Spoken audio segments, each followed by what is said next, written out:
The Princess with Body Odor. A long time ago, in the rural land of Odor, there lived a beautiful princess named Edisiri. The people of the land said she was the prettiest girl they had ever seen. Her skin was dark like fresh palm oil. Her eyes were big and shiny like stars. And her smile could even calm the angriest person. Edisiri was the only daughter of the king Omuzbu and Queen Oibu. The king ruled with wisdom, and the queen came from a river village. Some people even said the queen had water spirit in her blood. They loved Edisiri so much and raised her like a golden egg. Everyone in Odor loved Edisiri. Children followed her around, hoping to play. Old women gave her ripe fruit. The young men blushed and bowed whenever she passed by. Even birds flew close to see her face. People started calling her Omogene, meaning child of God. As she grew, her beauty only increased. By the time she turned 18, suitors from far and near came to ask for her hand in marriage. Princes from other kingdoms brought gifts, from Benin, from Ijo, and even from the Hausa land. They brought baskets of yam, gold, and a lot of gifts. The palace was always full. King Omovudu was proud. He wanted his daughter to marry a prince who would make her happy and make the kingdom stronger. So he and Queen Uibo planned a big festival to celebrate Edisiri's 18th birthday and to let her chosen husband show his face. The festival was loud and colorful. Dancers came from every village. Drums beat so fast. Palm wine flowed like water. Masquerades jumped around. The whole kingdom came out to see the princess. When Edisiri stepped out, the crowd was quiet. She wore red and white wrappers, coral beads on her neck, and a crown of fresh leaves. She looked like a goddess. But then something strange happened. A small boy standing near the dancers frowned. "Mama," he whispered, "I smell something bad." His mother sniffed the air. Maybe something died near here," she said, looking around. More people started to wrinkle their faces. A woman by the food table covered her face. "Who kept rotting fish here?" she muttered. Nobody said it out loud, but the smell was there, like something dead, something spoiled. They looked around, but couldn't find anything. After a while, they forgot about it and continued to party. The next day, everything changed. When Edisiri walked into the markets, people moved away from her. One woman dropped her basket and ran. A man selling plantain held his nose and said something is wrong. Back at the palace, the servants started complaining. "Princess smells bad," one whispered. "Like rotting water," another one whispered. Even the king's guard didn't want to stand too close. They tried to hide it, but the truth was clear. The beautiful princess now carried a terrible smell. And the worst part, she didn't know. At first, her parents thought it was a mistake. Maybe she stepped on something. Or maybe it was bad food. They told her to take more baths. She bathed in hot water, with leaves, black soap, and perfume. Still, the smell didn't go away. She wore new clothes, burned sweet incense, and even drank herbal mixtures. But no matter what she did, the smell stayed. In fact, it got worse. It followed her everywhere, to the river, to the palace court, even to the family shrine.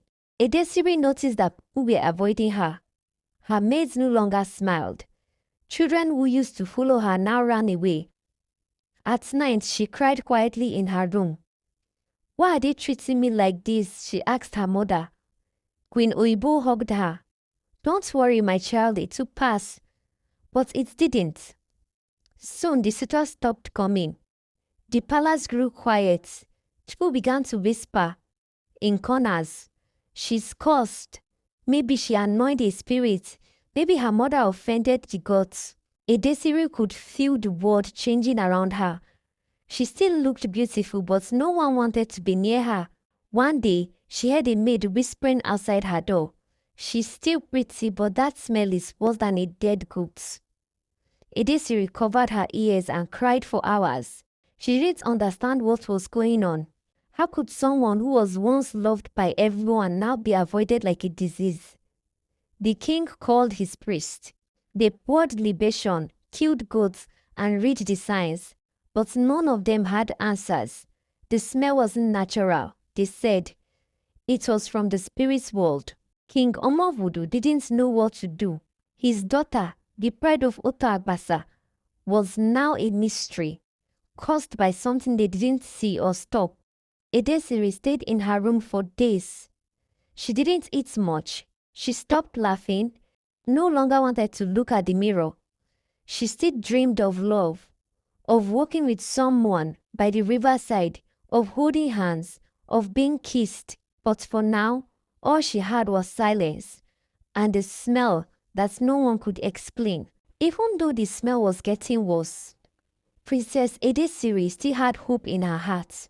She believed that one day someone would find her. She told herself, there must be someone out there who will see me and not my smell. One day, a royal message arrived from the nearby kingdom. It was from Prince Odor, a tall, strong warrior prince, known for his sharp eyes and bold voice. He had heard of Princess Edesiri's beauty and wanted to see her for himself. When he came to the palace, his chest was covered with leopard skin and gold chains.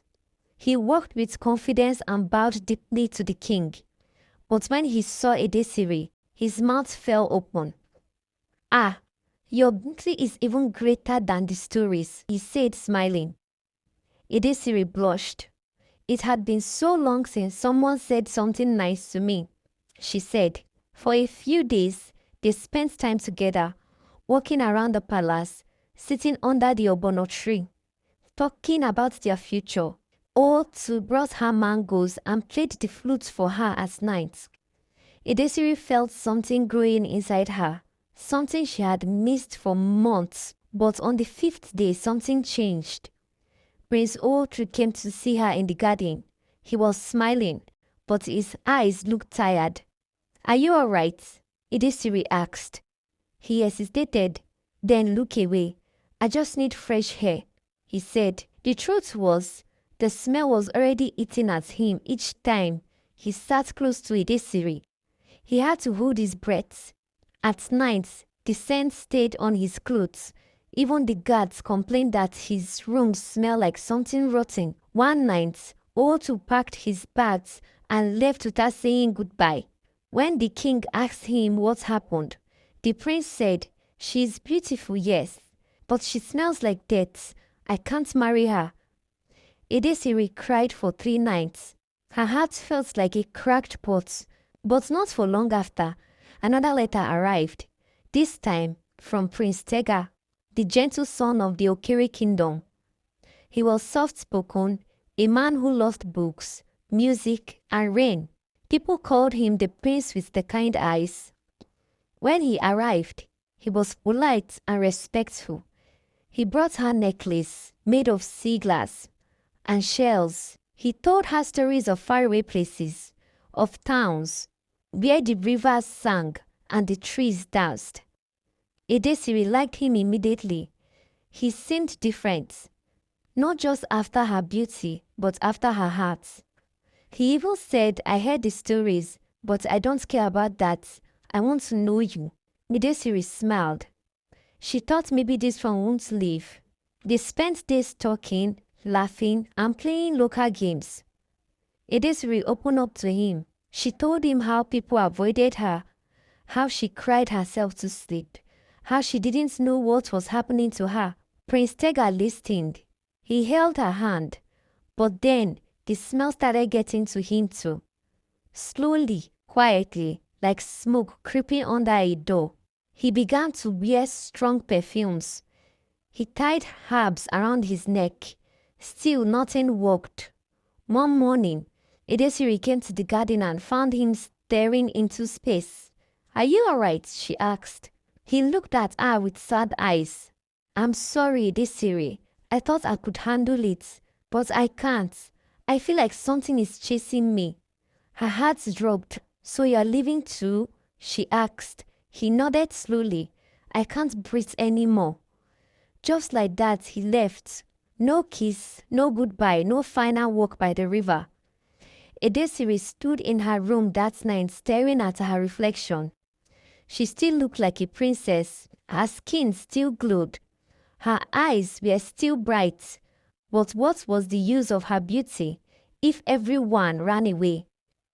Two princes, she whispered to herself. Two men who said they cared. Both of them are gone. The palace grew cold.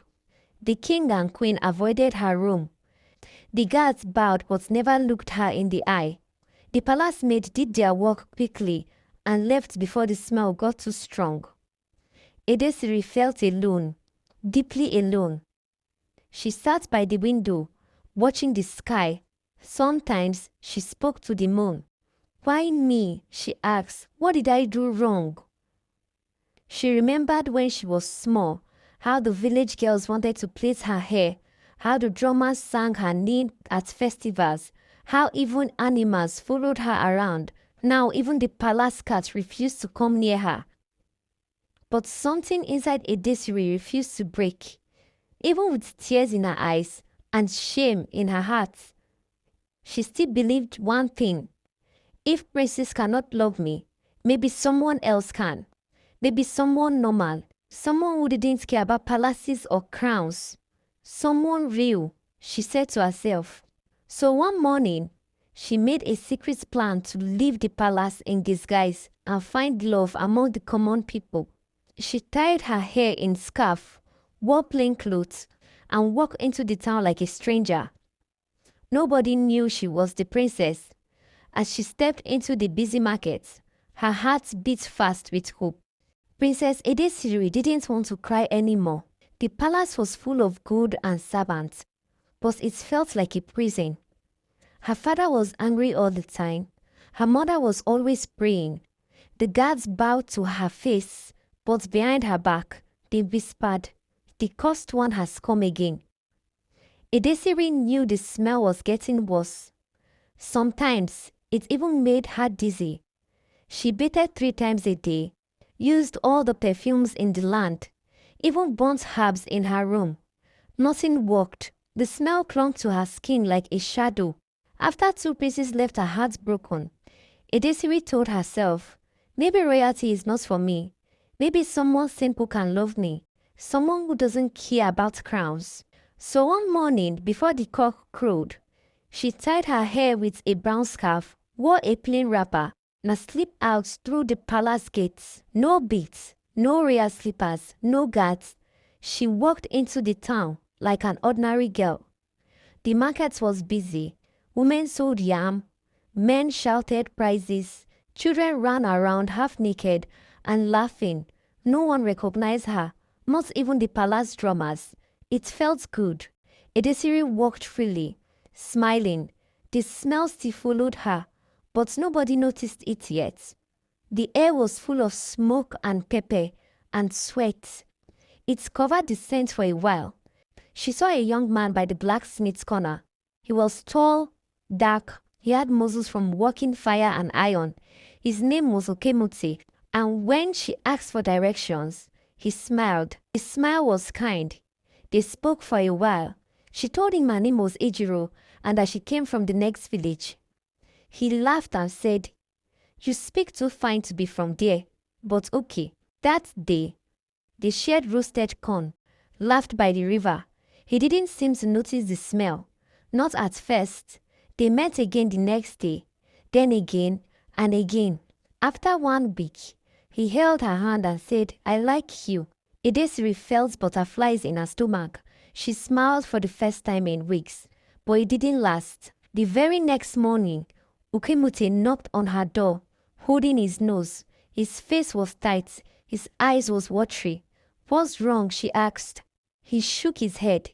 "I don't know, Ejiro. I woke up smelling something bad. I even checked my room.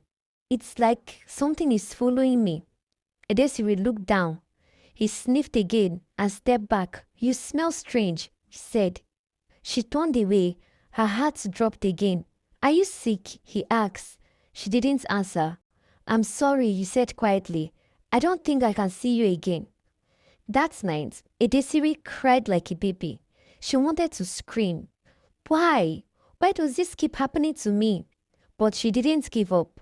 She told herself, maybe Okemete was just too weak. Maybe someone stronger would stay.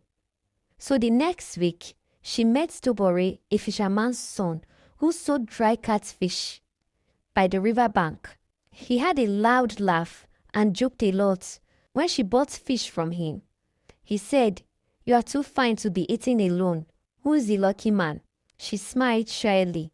"No one yet." He whistled, "Then let me apply." At first, Edesiri didn't want to open her heart again, but Tubore made her laugh. He wasn't rich. His wrapper always had fish smell. But he was real, and he made her forget her pain for a while. One day, they sat by the river, and he gave her a carved comb. "I made it myself," he said proudly. She smiled. "Thank you." He leaned closer. "Ejiro, can I kiss you?" Ejiro froze. She had never kissed anyone, not even the princess. Her heart beat fast. "Okay," she whispered. He leaned in. Just before their lips touched, he stopped. He pulled back quickly. "What's that smell?" he asked, frowning. "Wait, is that you?" Edesiri felt hot shame cover her face. She looked away, but the wind wasn't helping. The smell was out now. Thick, sour, heavy. Tobore stood up. No, you trick me," he said. "You look good, but you smell like dead bushmeat." She tried to talk, but he was already walking away, shaking his head.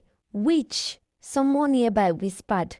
"Maybe she's a spirit," another said. That evening, Edesiri didn't go home. She sat by the riverside, hugging her knees, shaking. Her wrapper was dirty. Her feet were bleeding from walking too far.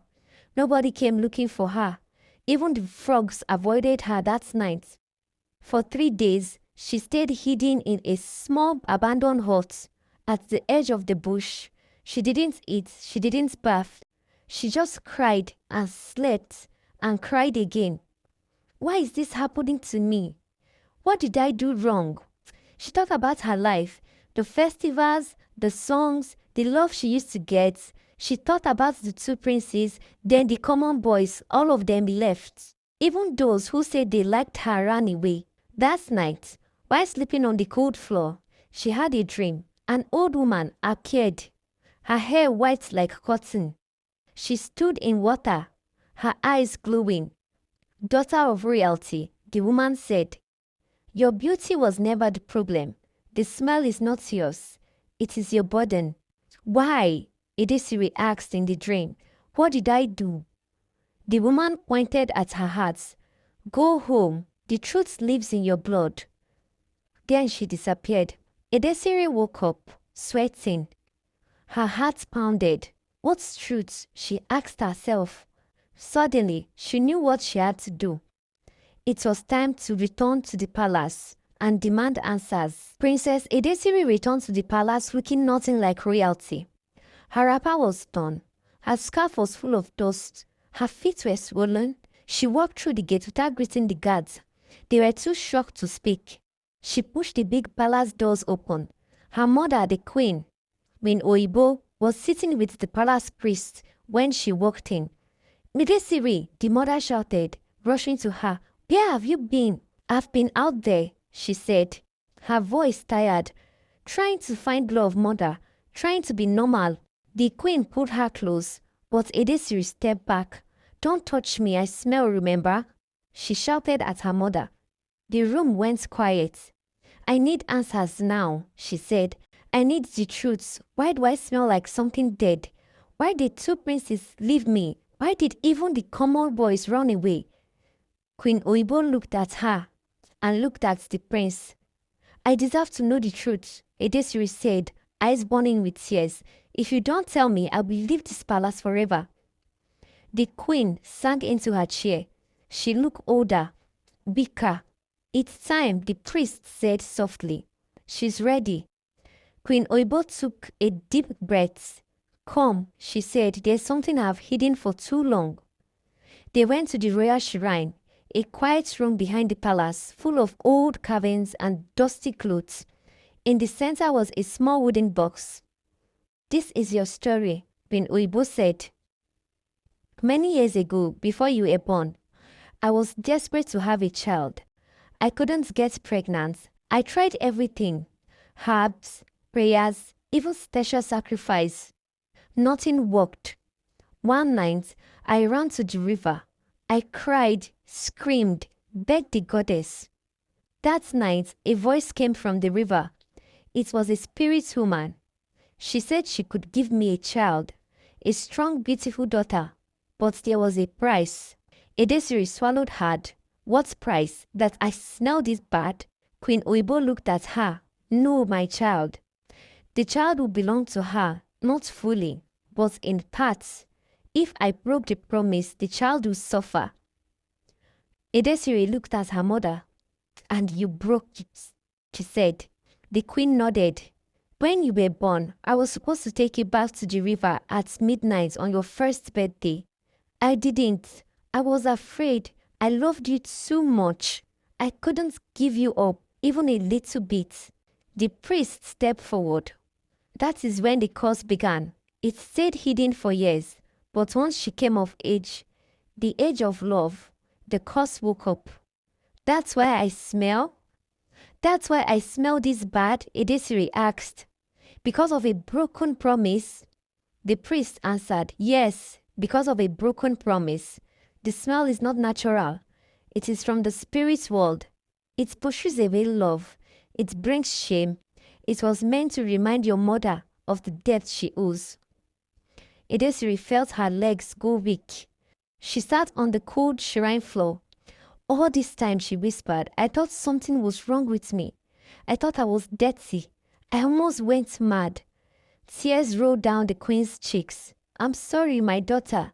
I thought I could protect you by hiding the truth. Edesiri looked up at her. You didn't protect me. You abandoned me without telling me why. There was silence for a long time. Then the priest spoke. But the curse can be broken. Edesiri's head snapped up. How? The priest opened the wooden box. Inside was a small calabash filled with black stones and red cloth. There is a sacred part, he said, but it is not easy. You must return to the river, not just as yourself, but as a daughter ready to face the spirit woman. Queen Oibo gasped, no, she will take her away. No, the priest said. If Edesiri goes with a clean heart and the right sacrifice, she may be forgiven. She must go at midnight, just like they did long ago. Edesiri stood up slowly. Her voice was firm. I will go. I've suffered enough. If this is the only way to be free, then I will do it. Even if it means she's going to take me, then I will go. The priest nodded. Then prepare yourself. You will go in 3 days. That night, Edesiri sat by her window, staring at the moon. She thought of everything she had been through. The shame, the heartbreak, the loneliness, and now the truth. Her mother's mistake had become her punishment. But she wasn't angry anymore. She was ready. She whispered, Spirit woman, I am coming for you. 3 nights later, the sky turned dark without stars. Even the wind was silent. The whole palace felt it. Something was coming. Princess Edesiri stood by the palace gates, dressed in plain white, her hair loose, her body clean from head to toe. The priest gave her a small calabash filled with honey, kola nuts, palm oil, and a white cloth. These are your peace gifts, he said. Don't look back once you pass the village. The queen cried as she hugged her daughter. Forgive me, Edesiri. Edesiri nodded, but said nothing. Her heart was truthful. She walked alone, barefoot, through the quiet part of Olomo, passing trees and shadows. Her feet remembered the way, even though she hadn't been to the river since she was a baby. Something inside her put her there, like the river was calling her. Finally, she reached the banks of the river Ugene, wide, black, and still. The moonlight touched the water gently. Cricket stopped singing. Edesiri stepped to the edge, dropped the calabash into the water, and waited. At first, nothing happened. Then, the water began to ripple. A voice came, soft, strong, like wind, moving through leaves. You have come. From the center of the river, a tall woman rose. Her hair was water. Her skin was the color of deep soil. Her eyes glowed like the moon. She wore no clothes, just river plants wrapped around her waist and chest. I am the one your mother betrayed, she said. Do you know why you are here? Yes, Edesiri said, her voice steady. I smell like rots. I can't be loved. I can't love. I've suffered. The river woman stepped forward, walking on top of the water. You carry a curse, not because of your own sin, but because your mother broke her promise. I didn't ask to be born like this, Edesiri said. I didn't choose this. No, the woman shouted, but you live with the price. Tears filled Edesiri's eyes, but she stayed strong. I've come to pay what was owed. The river woman stared at her, then raised her hand. A loud splash echoed, and from the river rose three shadows, tall, faceless beings made of water and smoke. They circled Edesiri slowly. This is your test, the woman said. To break the curse, you must pass 3 trials. If you fail, the curse remains forever. She nodded. I am ready. The first test, which is truth. One of the water spirits stepped close. Its voice echoed like drums. Inside her head, who do you blame? Edesiri's lips trembled. I used to blame myself. Then I blamed the princess. Then the boys. But now she looked towards the river. I blame my mother. She didn't tell me the truth. She chose fear over faith. The spirits nodded and melted into the river. The second test was pain. The second spirit raised its hand. Suddenly, Edesiri saw every memory of heartbreak. Ooltu, turning away, Tega, crying, Okemute, running, Tobore, calling her a witch. She felt all the shame, the laughter behind her, the loneliness. Feel it all, the spirit said. Don't hide from it. Edesiri fell to her knees, screaming. The pain was heavy, like hot stones on her chest. She shook, cried, and nearly passed out, but she stood up. I'm still here, she said through her tears. I survived it all of it. The second spirit bowed and vanished. The third trial, forgiveness. The last spirit walked around her, whispered, forgive your mother.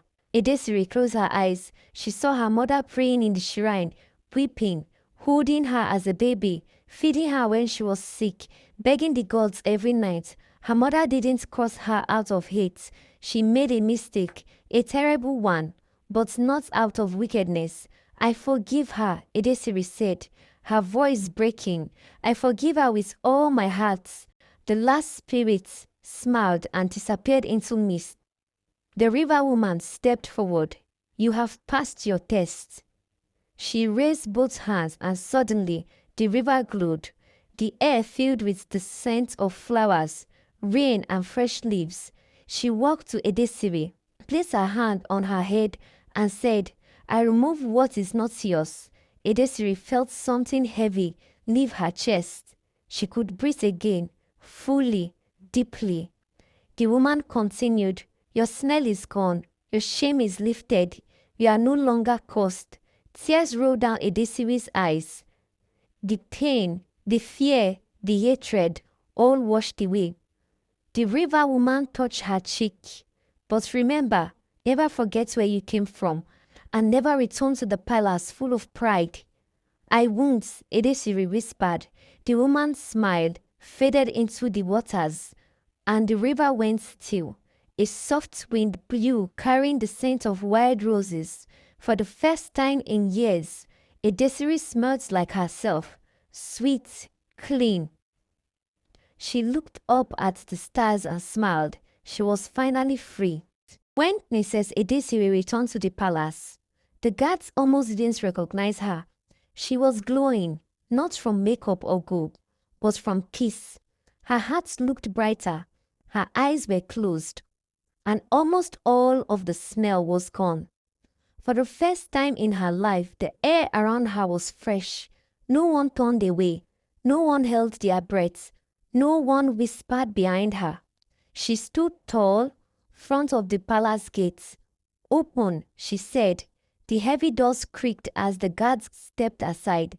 Everyone came running, maids, guards, elders, all shocked to see her, alive and smiling. Queen Oibo dropped her prayer beads and rushed forward. "Edesiri," she cried, wrapping her in a hug.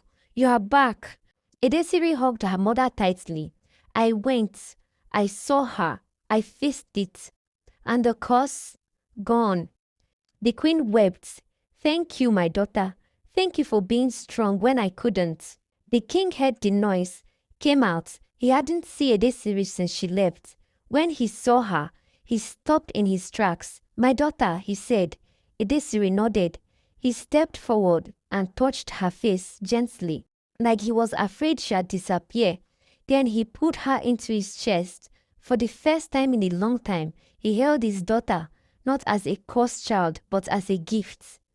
The news spread quickly.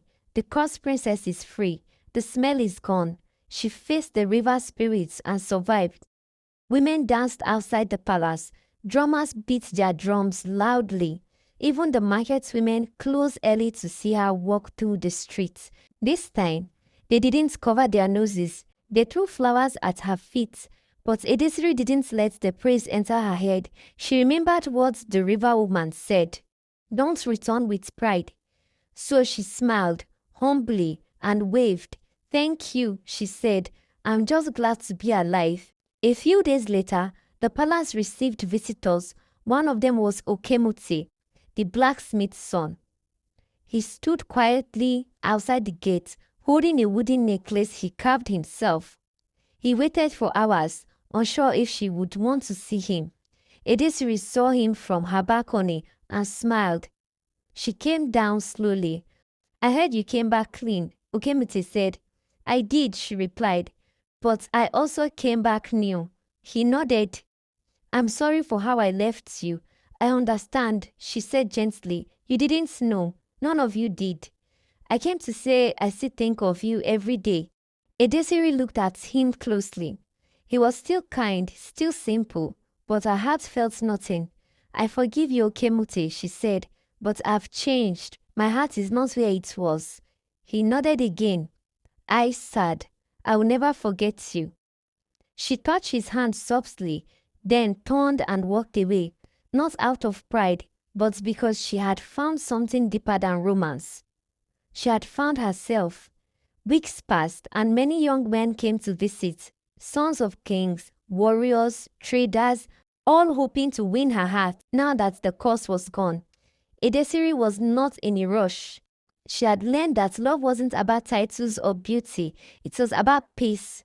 And peace could not be found in people who only loved the surface. One day, while walking by the palace gardens, she saw a young man planting cassava with the palace gardeners. He wasn't a prince or a warrior, just calm, quiet man with a wide shoulders and warm eyes. She walked over. "Why are you planting?" He wiped his sweat from his face and said, "Because I like growing things." She smiled. "What's your name?" He said, "Omamude," he replied. From that day, they spoke often. He didn't rush her. He didn't try to impress her. He just listened, asked questions, and made her laugh when she least expected it. He never mentioned her past, never brought up the smell, never treated her like a miracle or a mystery. And slowly, without planning it, her heart opened again. Months passed and they became close. One day, while watching the rain fall from a hut in the garden, Omamude turned to her and asked, "Can I tell you something?" She nodded. "I don't want to marry a princess," he said. "I want to marry you." The girl who sat by the river and cried. The one who walked into fire and came back shining. Edesire's eyes filled with tears. "Then you should know," she whispered. "That girl loves you too." This time not to announce her freedom, but to celebrate her joy. Not long after, they married, not with a big festival, but a quiet ceremony by the river. Edesiri chose that spot for herself. She poured palm wine on the water and whispered, "Thank you." From that day on, the kingdom remembered her not as the girl who once smelled, but as the girl who walked through shame, pain, and rejection and came out full of grace. And to every child who asks what does true beauty mean, the elders will say, "Go and ask the girl who once could not be loved and now is loved by all." The end.